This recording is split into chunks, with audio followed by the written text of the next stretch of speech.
But to actually say on a podcast that goes out to potentially millions of people that the players didn't realise we were in trouble until the very last game of the season is absolutely staggering.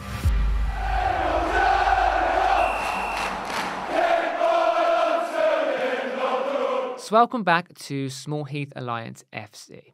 And last week there was a podcast episode released where John Ruddy featured on Ben Foster's football podcast called Fozcast. And as a Birmingham City supporter, it was a really interesting listen and watch. And John Ruddy went into certain areas about Rooney. He went into a little bit about the players' culture. He went into a little bit about leadership, the problems we face at the back end of the season. And there really was, in some regards, some quite shocking revelations that were sort of, behind the scenes there at the club. And we're going to sort of go into those and just talk about, how we don't repeat those mistakes. This isn't a post-mortem on last season, but there were some stuff in there that me and Dad want to discuss as Birmingham City supporters, just so we don't repeat those mistakes and learn what we can do better as a club moving forward. So, Dad, what were your thoughts when you listened to that podcast from John Ruddy on the Fozcast? Well, to be honest, I think John Ruddy was being bluntly honest about what happened last season. I think he can do that, can't he? Because he's not contracted to the club anymore. Yes, he's been offered a new contract, and whether he signs it or not will remain to be seen. But I mean, he didn't talk to me like a man who was hanging around, if I'm going to be totally honest, just as a general observation. No, I think he was just being honest and brutally honest. Yeah, he I was. suppose if he had like a contract with 3 years left on it, I think might not have been as brutally honest. But he did raise some really, really interesting. Some surprised me. So- One thing that he said that really stood out for me, and I'm going to read this. What he said. He said some of the people in the changing rooms didn't understand that we were close to being relegated, and it wasn't until we got into the last game, needing to win, that people were actually saying we're in the in the poo. So when I said in my introduction there, some revelations were shocking, that's the exact one which I was alluding to. How on earth can you get to the last game of the season not realising you're in a relegation battle? I don't see that. I mean, are you telling me that the players don't look at the league table? Are you telling me that the players don't look at what the fans look at? Are you telling me that the players aren't understanding that every time that we're losing and looking at the league table and, teams catching us up, teams winning crucial games, are you telling me that the players don't see that? Are they blinkered or blind? That to me is absolutely rubbish. Yeah. The players, or it's blinded arrogance from the players who are or ignorance. I don't know what word you want to use, but when he said it, I was, when you look at some of the players' attitudes and the way they've been strolling around the pitch, actually, yes, it was a shocking thing to hear, but actually, it didn't actually surprise me. Their attitudes this season have been shocking, awful. So, was it that much of a surprise to you? It surprised to me that he's actually said it. Oh, okay, that's what I'm enough. saying. It doesn't surprise me because obviously we got relegated, so something was seriously wrong. But to actually say on a podcast that goes out to potentially millions of people that the players didn't realise we were in trouble until the very last game of the season is absolutely staggering. It really is. And if that is really the case, I mean, obviously we'll come on to a few of the other things you talked about as well. That to me, it said to me, well, if that, how could that happen? How could the players playing for a football club, who are the people and the only people that can actually do something about it, not realise that we were saying, weren't we, Matt? I mean, Birmingham City supporters, if you want to go back and look at some of our post-match videos towards the end of the season, we were saying the same points over and over and over again. We're in trouble. Lack of passion, lack of desire. Must-win game. Yeah. All that was being said. So all the Blues fans saw it. I know the players saw it. They must have done. But like you say, was it just blissful ignorance that they think, we're good players, we can get out of it? Arrogance, I think, a little bit, some of them. Well, I think if that was the case, that would be arrogance. Yeah. But it staggered me, and I'm thinking, well, if that is what really, really happened, it's no surprise we got relegated. Also, there was a bit of a contradiction for me in that one, because Ruddy mentioned, do you remember Millwall away, Dad, and we were there? He mentioned that in the podcast. Last header of the game where we lose. And he said they went into the changing rooms and they had quite a candid conversation about the position that they were in and that they're now actually in trouble. So there was 8 games between Millwall and Norwich. How did it take that amount of time for them to realise they were in a relegation battle? And also, what really, really bugged me as well, Ethan Laird came out after the Cardiff game. Do you remember that 1-0 loss at home? And he came out and he said, no, it's tough to take that one. And I'm going to paraphrase, I might get it slightly wrong, but he said, we know the position we're in, and as a team, we feel like we can get out of it. So is Ruddy accusing Laird of lying? Is Laird not reading the changing room right? There's a massive disconnect there between the messages which are coming out. But to me, that was disappointing. Why are players coming out with pieces to camera? Reassuring, because after that 1-0 loss, when I actually heard that Ethan Laird interview, I was still fuming because it was an awful performance. But there was something in there that made me resonate back again with Ethan Laird, and the fact he almost sold us that he feels it and he understands and appreciates the position we're in. Was that a load of tosh? Yeah. It's hard to tell when John Ruddy made his statement in that podcast whether he was referring to individuals in the team or whether he was referring to everybody. This is what he said about that Millwall game, because I've picked this up as well. This is after they went into the dressing room after that 90th minute header that we lost the game at Millwall 1-0. Again, another missing game, because at the time Millwall were either right next to us on the same points or 1 or 2 points above us. Or must-win game it was back when we were filming it. And this is what he said. So they lost that game. They went into the dressing room. He says, "I'm not saying anything that I hadn't said in the changing room. There was a lot of delusion." That's his words, not mine. Not just in the changing room, throughout the club. About where people see themselves. He said, "We played Millwall away. We lost 1-0 and conceded in the last minute.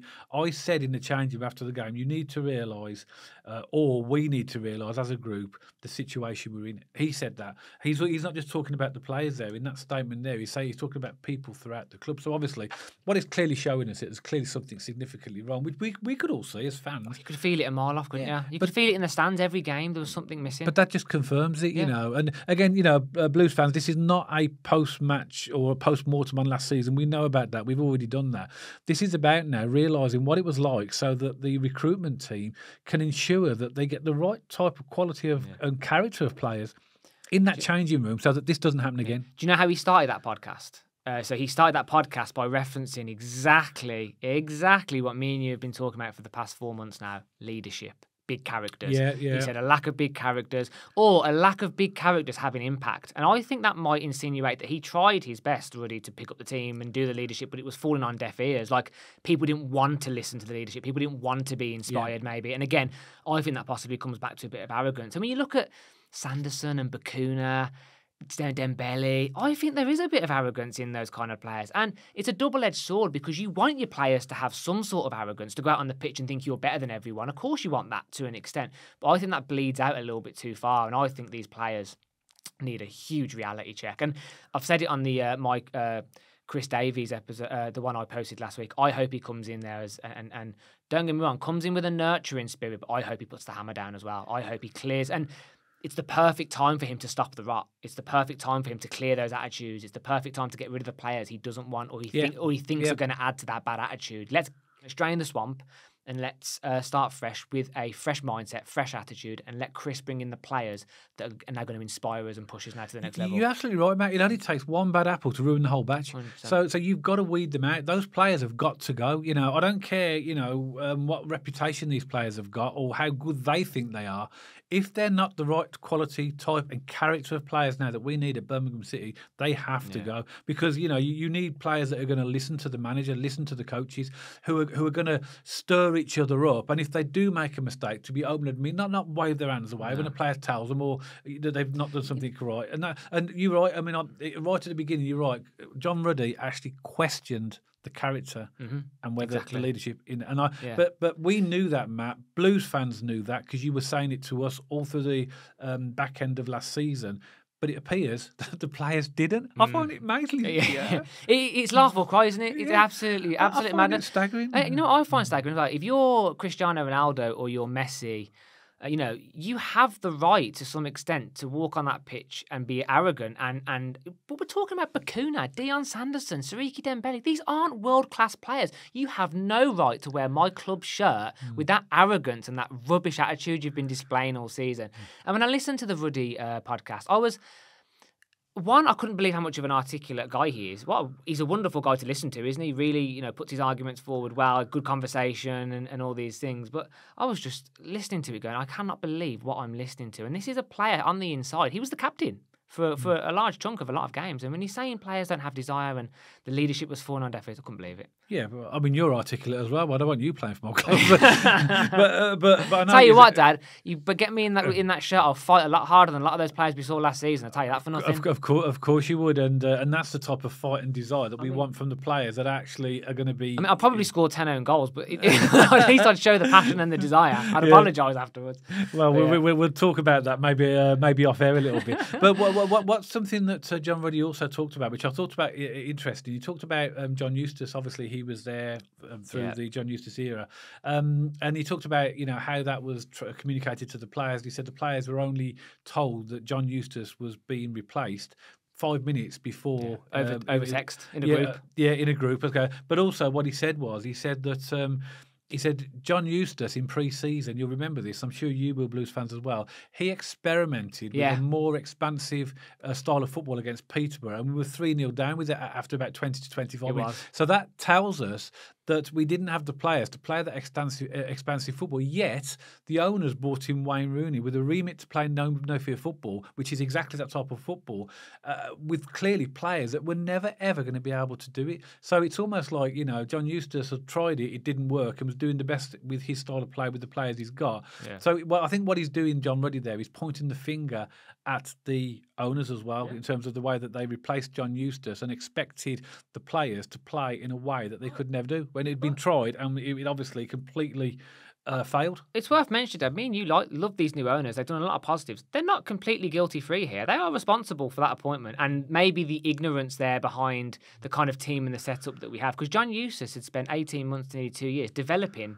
an out-of-possession, back-footed style of football, didn't he? That's what these players were used to. Yeah. And then Rooney came in, and Ruddy was really making me laugh, actually, because he was saying Rooney came in and he felt like he had players like Man United that he was used to playing with. And he said, and apparently Rooney picked the ball at one time and he goes, I just want you to do this. And he pings it and he puts it on a pin drop. Yeah. And apparently all the players were like, oh, he's still, what a player he was. And then Rooney couldn't understand why the players couldn't do it. So I think Rooney also thought and expected that the players were possibly better than what they were. Just like Gianfranco Zola. Just like Gianfranco Zola, exactly. And people said Rooney was Zola 2.0, and it really did turn out to be true. And again, we're not going to dwell on this for too long. It's in the past now. But I think it's still worth noting that he did mention that. And he also mentioned about, after the Hull game, this was Rooney's first home game as Birmingham City manager. And in the changing rooms at the end of the game, John Ruddy said to Rooney, we are not capable of playing the style of football that you're playing. And that baffled me as well, because did Rooney not take that on board? Because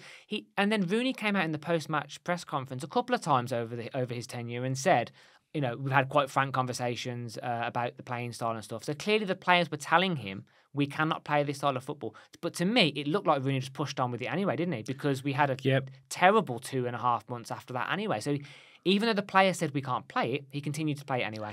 Because he was committed to that. Obviously Rooney was brought in to change the style of play, and he was committed to doing that. So, and he didn't have any options, because by that point we'd still got the squad, didn't have a transfer window, so he didn't have any new players.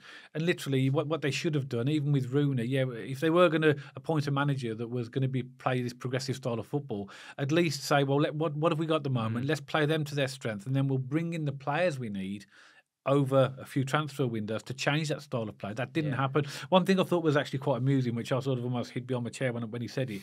He started talking about he knows he gets criticised for his kicking, and I thought, he's listened to my comments because I'm always on about the way he keeps kicking the ball. But what he said was, which is very interesting about that, actually, he said the reason that happens a lot, he says, because of the lack of a target man. He said, when you got Yuki in the team, you can ping the ball to him, and you've got the good chance that he's going to win a header or whatever. He said without Yuki in the team, there's no real target man. So the only option was to play the ball out wide. And he said he had like a 5-yard landing window to hit when he's doing that. And he said inevitably, a lot of the time, I was overhitting it because I didn't want to fall short. And so in a way, he was sort of justifying his poor kicking, which was really, really interesting. And when I heard that, I sort of sympathised with him really a little bit, actually, when he says that, because he hasn't got any targeting, man. He's not a ball playing out from the back type of goalkeeper. So really, if he has to punt the ball, then the counter argument to that is, well, you are still a professional goalkeeper. You can still keep it within the white lines. Yeah, because you train every day. That's all you do. You don't do my job. You don't do your job. You're a goalkeeper. You're on the training pitch every single day. Yeah. So fine. You might get the odd one wrong, but still, in my opinion, I'm sorry, John Ruddy, it's still too many. No, too many. I didn't even sympathise. I just thought, what a load of rubbish. Because fair enough, he's got a 5-yard spot to hit it on. That doesn't mean you do 10 yards to the right and kick it out of play. You can still get 2 yards out, 3 yards out. He was kicking it out of play, left, right, and centre. I mean, he tied it up towards the end of the season. I think his distribution got slightly better as the season went on.